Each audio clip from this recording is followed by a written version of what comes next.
All right. Hello, everyone. My name is Dr. Rachelle Theise, and I'm a psychologist here at the Child Study Center. Um, Welcome today. Just wanted to let you know that you can submit questions at any time by typing them into the questions pane of the control panel, and that's on the right side of your screen. And we will answer questions today at the end of the presentation. So we're going to be talking about Playdates today, which is a great topic for lots of parents of kids of all different ages. Just to give you kind of an overview of what we will be discussing, we're going to talk about Playdates in terms of them being kind of a specific social challenge, right? So just like it can be hard for a child to raise their hand in class or order their ice cream at an ice cream counter, having a play date can also be tough for a lot of our kids who have some anxiety. We're going to talk about how to set up for a successful play date, addressing some challenges and some of the barriers that come along with it, and discuss some ideas for some next steps. If you are listening in and you're a parent who is trying to facilitate a play date for your child or struggling with some of the questions around it. So Playdates 101. Playdates are often, a fun, easy thing for lots of kids. It can provide parents with a little break even sometimes, and they can be casual and relaxed. But for a lot of parents and for a lot of kids, they're a little tougher. And parents can have a lot of different emotions surrounding them. It's very normal for some parents to kind of be struggling with some thoughts about, will it go well? Will everything be okay? What's going to happen? Will my child behave? If my child doesn't behave perfectly, how will that go? What will happen to my child's reputation at school? So there's a lot of anxiety around it, and it makes sense. Another kind of question that comes up is, will my child be liked? And will it even make my child be happier in the end? There are lots of kids who are kind of resisting having play dates. So some parents wonder, will it actually even help to have these? And like I said, there's these questions about behavior. If your child kind of struggles sometimes to be following directions or behaving appropriately, will he or she get a bad reputation afterwards? Will he or she behave during the time of the play date? And then some technical questions that we'll talk about, like, okay, we're going to have it, but where should it happen? Is it best to have it at someone's home or on a playground, things like that. So we'll talk about that too. And just kind of this overall kind of trepidation and question about, like, gosh, do we have to do this? Why do we even have to? And so hopefully by the end of this webinar, you'll have a little bit more background for why it's important and feel a little bit more comfortable kind of helping to facilitate that for your child. So it makes sense to kind of have these trepidations as a parent, and we just want to think about what's holding you back as a mom or a dad who's trying to help this happen for their child. A lot of times it can actually be a lot about your own actual anxiety just as much as your child's, and it requires a certain amount of bravery on your child's part, but also on your part. Because you as the parent are really having to kind of put yourself out there. You're having to reach out to another parent that maybe you don't know so well yet, or don't even maybe like so much yet. So that's normal to have some kind of your own social anxiety about having to kind of organize a play date and have another child at your home or work with another parent to kind of figure this out. There's also just regular, normal logistical challenges of scheduling play dates now. Parents are working full days and don't have that much free time, and so it may be kind of low on the priority list when you get home from work to kind of have to put yourself through scheduling a play date with just a few hours that you have left with your child before he or she goes to sleep. there are also some, nanny and childcare issues that are very real and that also come up. My nanny's not comfortable having another child to take care of, or, having a nanny have to communicate with another nanny or mom to kind of get the schedule working and get the logistics of the play date happening. So that's something to consider. And then, another thing that can come up is sibling conflict. So thinking, oh gosh, my child, will have a friend over, but he has, my younger son or daughter around to kind of, I'm worried about that child behaving, and, will he or she kind of keep coming in the room and trying to play with them, or they don't get along, does the younger brother or sister have to be in the play date too? So that's a normal concern that comes up also. And just generally kind of this parents' own peer pressure and feeling worried and concerned about how they will or won't be judged about how this goes. So we're going to kind of get into the nitty-gritty here and think about what are the 5 W's of Playdates. We'll talk about the who, what, where, when, why, and how this is all going to happen. So even though this is out of order, I think it's best to just kind of start with the why. Why do we even have to do this?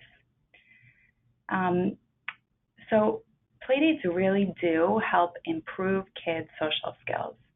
They help kids learn about how to share, how to get along, and how to resolve conflicts that are outside of the typical kinds of conflicts that are coming up at school. It really helps kids also to improve and strengthen friendship. So it's kind of, you're at a different level if you're able to have a child home at your house, playing with you in your own space, in your own room. That makes kids have stronger friendships that they can go into school the next day and feel kind of more confident about where they stand with another child in the class. And they can have kind of more cohesion in the classroom with their peers and classmates. It can also really help increase your child's confidence and their happiness. A lot of anxious kids kind of worry about themselves and if they're well liked and how they're perceived. And if you have a play date that goes pretty well or, goes just fine, it can help kids feel better about themselves going into school the next day. And it can even bleed over into other anxiety improvements, such as, raising your hand more in class, taking more risks, things like that. For some kids, it can also help kind of decrease anxiety about being with other children. So there's some kids who, they're just so excited to play with another child that whenever they get time with another child, they can kind of be too rambunctious or wild in a way. And so having the increased exposure to these short periods of time in play dates can kind of help them relax, help them learn how to behave a little better, and kind of can just decrease some anxiety about being with other kids. Also, it's a really great opportunity for kids to learn what is it like to be at another child's home. What does my friend, what kind of foods do they eat? What kind of ways do they live their lives in their homes? It's a really good opportunity to kind of help your child learn about different cultures and kids from different races and backgrounds than you. And lastly, there's a really important component of kind of learning manners and hospitality in a play date.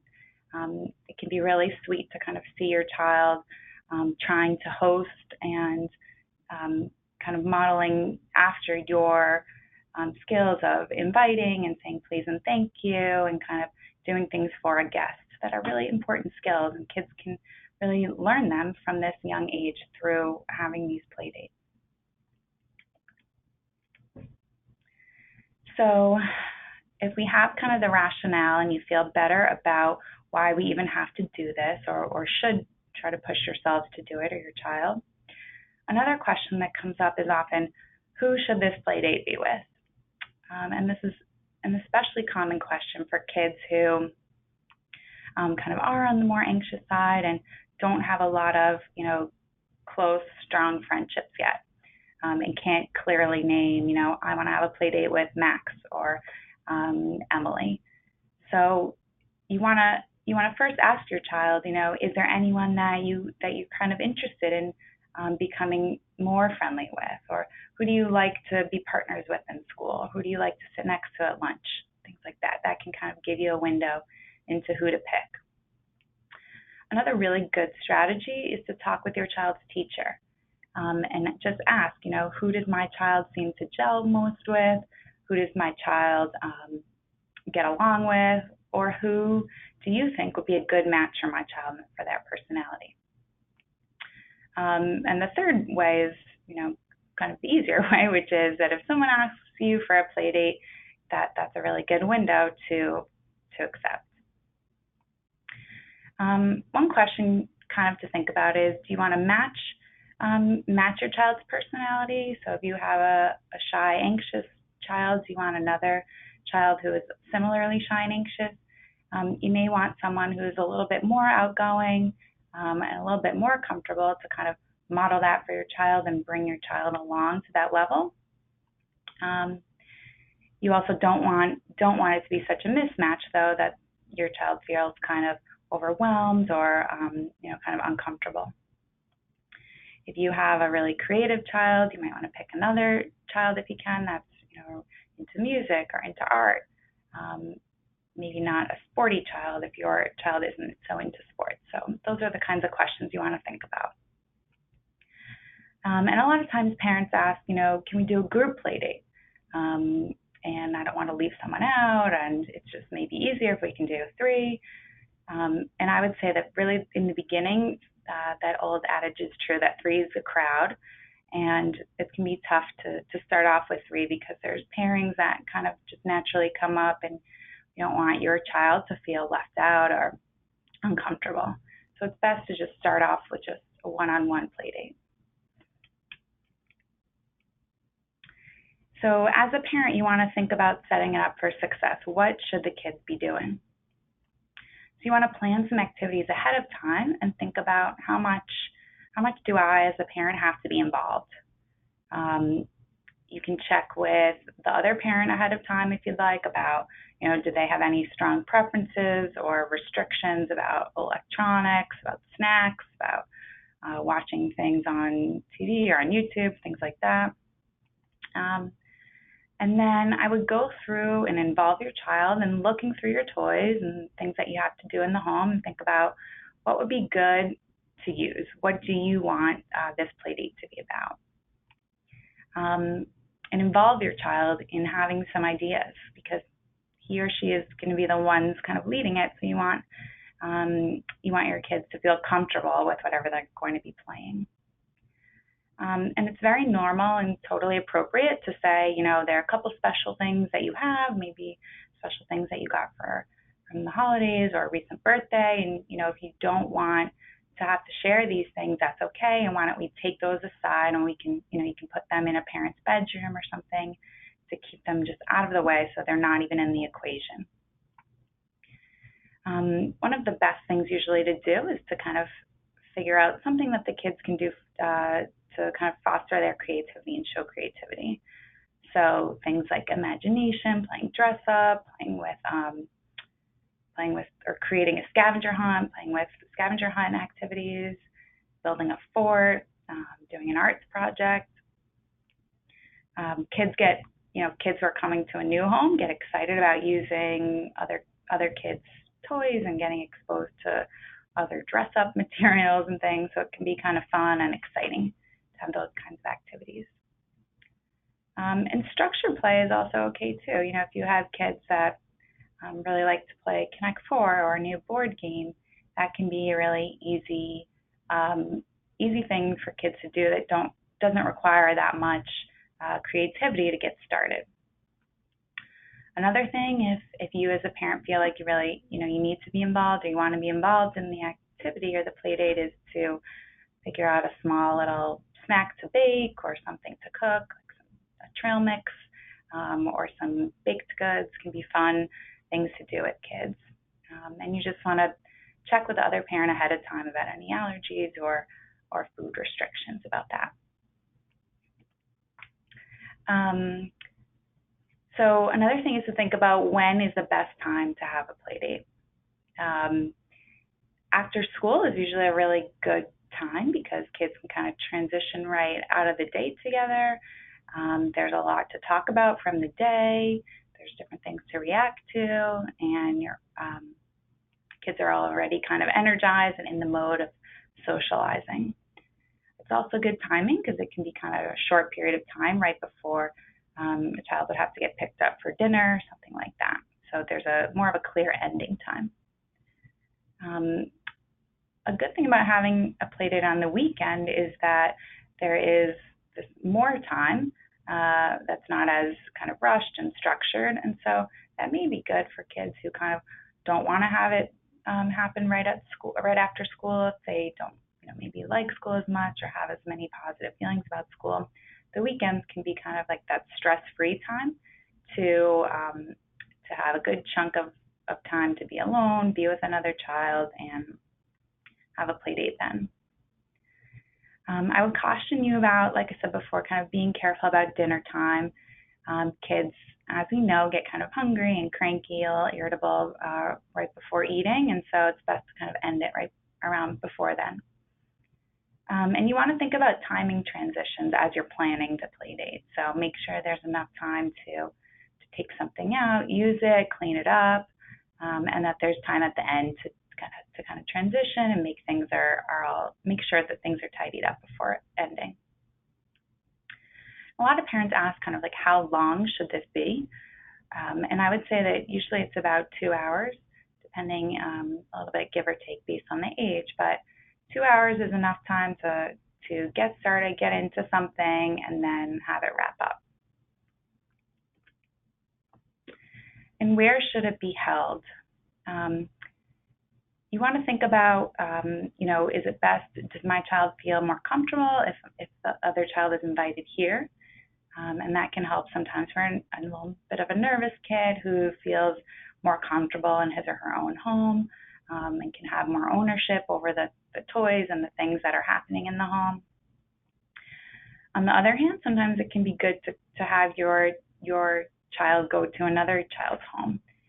It can kind of force them into a new environment, expose them to other toys and ways that families are living lives, and kind of get them into a different routine. And sometimes kids can kind of be a little bit pushed into being more social by being in someone else's home. And you just want to think about kind of where your child will be most comfortable.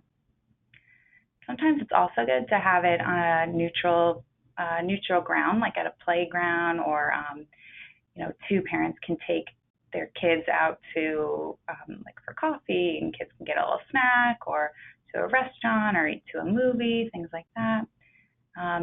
If you're doing it at a playground, I would just say be careful about what other kids might be there. You don't want it to be kind of overstimulating and like there are a ton of other interfering kids or stimuli that are there. So just think about the different potentials and how your child may function best. And then again, just about the logistics, how does this actually even get scheduled? Because we're depending on kids here to kind of work out these details. So often a child can invite another child and then, tell their parents about it and ask their parents to follow up with another parent. I've seen instances where parents kind of write their cell phone numbers or emails on pieces of paper and give their child a few of these to put in their backpack, and so kids can kind of give another child their parents' information. That's one way to do it. You can also ask the teachers to help arrange it, like I said, or ask the teachers to kind of check in with another parent to figure out how to connect two people and work it out. And definitely, as usual, two parents, if you know each other and feel comfortable with each other, can arrange it for your kids. So just thinking about the parent's role during the play date. You really want to support your child in however he or she needs. Sometimes parents stay with the kids the whole time. Usually it's best to kind of go in for a little bit, go out, come into the room, go out. So you're providing support as needed. You want to help address conflicts as they come up, but try not to kind of get involved in behavior management. And then afterwards, talk with your child about what worked, what didn't work, and how you can plan for another one. I'm going to give a couple tips on helping some kids who have anxiety. Sometimes kids can kind of get caught in what we call thinking traps. Those are thought processes that can kind of help you get or make you get stuck and detract from the experience. Thinking all or nothing, thinking like this is going to go really well or really badly, or catastrophizing, thinking that, oh my gosh, if this child, if my friend, breaks something by accident, or if one thing goes wrong, then it means the entire play date went really wrong. Overgeneralizing is another one where kids can kind of think, I've never had a good play date. I always mess these up. It's not going to go well. And mind reading is another one that kids can think like, oh, if my friend asks to do another game or doesn't seem to like this game, then they must be hating being with me. And all those things are not true. So you want to help your child kind of block those automatic negative thoughts, work on positive self-talk, thinking I can do this, I'm a good kid, I'm fun, I'm okay. And I would practice with your child and prepare them for it. You can role model a bit. And kind of, you want to avoid accommodating for them. And you can kind of give some positive reinforcement along the way, like giving a thumbs up or winking, letting them know that things are going just fine. Similarly, for a hyperactive child or a child with some behavioral difficulties, you want to practice and prepare with them. Give some positive reinforcement along the way, unobtrusively. You can give some visual cues, like, okay, you might need to take a break now, or try to express yourself if you're getting frustrated or you need something. Thinking about taking 3 deep breaths is a good frustration tolerance strategy, and also kind of figuring out how to squeeze hands and release, and thinking about different ways that you can use your muscles to release tension. So I've talked about a lot today and just wanted to provide you with some resources going forward. Here at the Child Study Center, we have offices in Manhattan, in Hackensack, New Jersey, and in Long Island that provide services to help you and your child kind of work on these things a little bit more.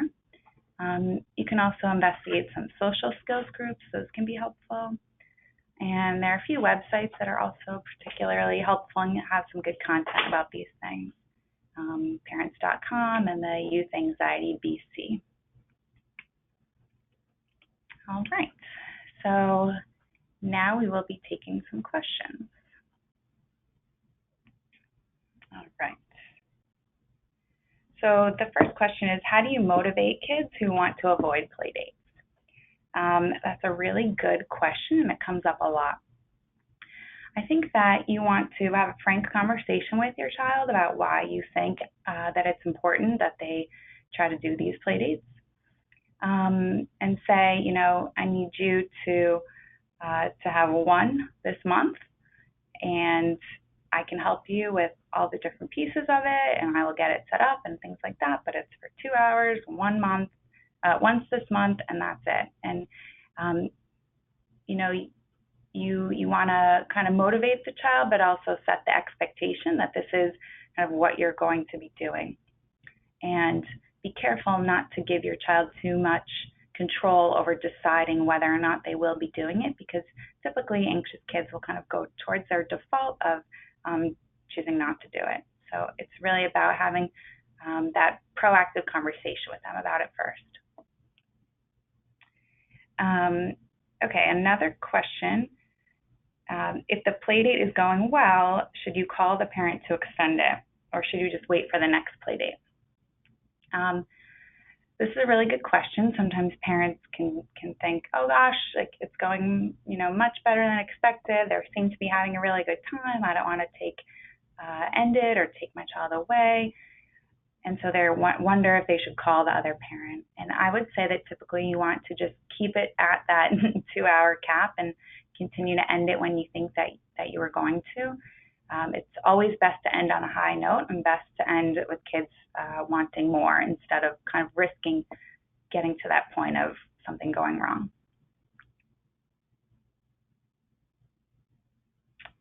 Right.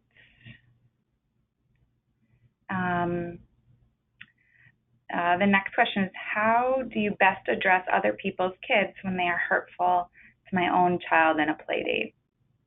It's also a really good question and can be really sensitive. I think that you want to, during the play date, you as a parent want to try to avoid disciplining or really, strongly implementing any behavior management or kind of deciding who did something right or wrong. But you can definitely, and you should, call or contact the other parent afterwards and just let them know what happened. Again, you don't want to be doing it in kind of like a tattletale way, but it's completely appropriate to just let the other parent know, hey, the kids were talking about this, and your child said this, and just to let you know, my child was a little bit hurt by that, or it kind of made him a little bit sad, and so we talked about it, and everything's okay, but just wanted to let you know so that we can think about it for next time. I think that's completely appropriate. The next question is, my 4-year-old often, 1, doesn't want to attend play dates, and then 2, wants me to be with her the whole time. Not sure how much to push her to be independent, and also how much to kind of force her to have play dates. So I would say that this is, again, something you should talk about with your child. Even at 4 years old, you can say, I know you don't want to do it, but this is something that I think is important that we are going to do. And you schedule it, and then you have it set up. It's okay as the parent to be there during the play date, but I would kind of gradually work up to decreasing the amount of time that you're there. So maybe you'd go, you bring your daughter, and then be there for 20 minutes or so, and then say, I just am going to run out for an errand, and I'll be back in 10 minutes. And even if you just kind of go around the block or sit outside just so that your child can't see, that you're right there, and then come back, that's a good way to kind of start to expose your child to being alone and being okay. And I think that you don't want to completely push her and force her into it, but you do want to model kind of it's okay to be nervous and have some anxiety, but we're going to deal with it. And the way we deal with it is being brave and trying something. So yeah, I hope that's helpful. Next question is, do you have any tips for convincing anxious kids to try new things like a family ice skating outing or the movies? So yeah, kids who are anxious are typically just fearful of lots of new things. So you want to, again, try not to accommodate for the child. And you want to live your life and be able to, as a parent, your job is to expose your kids to lots of fun, new, and different things. So it's okay to plan them and suggest them. You can always say to your child, we're going to go, we're going to try it. And if we're there for 15 minutes and you hate it, we'll take a break. I think it's always best to go and try the things, and then, give your child the option maybe to leave if it's that bad. But usually, it's not ever that bad. And it can be really, really fun to watch kids kind of open their minds and their eyes and to new things and realize and see, wow, it's actually not that bad here. All right, and this is the last question. At what age should playdates turn into sleepovers? It's a really good question. I was just hearing someone recently ask that about actually a 2-year-old, which I think is a little bit early, but it really depends on your living situation and how close you are with the other parent. If parents live in the same building and it's easy to do this, you can start as early as 5 or 6. But usually sleepovers start happening around, I'd say, 7, 8, 9. All right. Great. So on behalf of the Child Study Center, I really want to thank you for joining me today. And once you leave the webinar, you will receive a survey, and we'd really appreciate it if you'd complete it. You'll also receive a follow-up email within a few days with a link to today's presentation. And we hope you can join us for our next presentation, which is Telepsychiatry, Talking to Your Clinician in the Digital Age, with Shahaba Khan. And that's next Tuesday on January 30th at the same time, 1 o'clock. All right, well, thank you so much again. Bye-bye.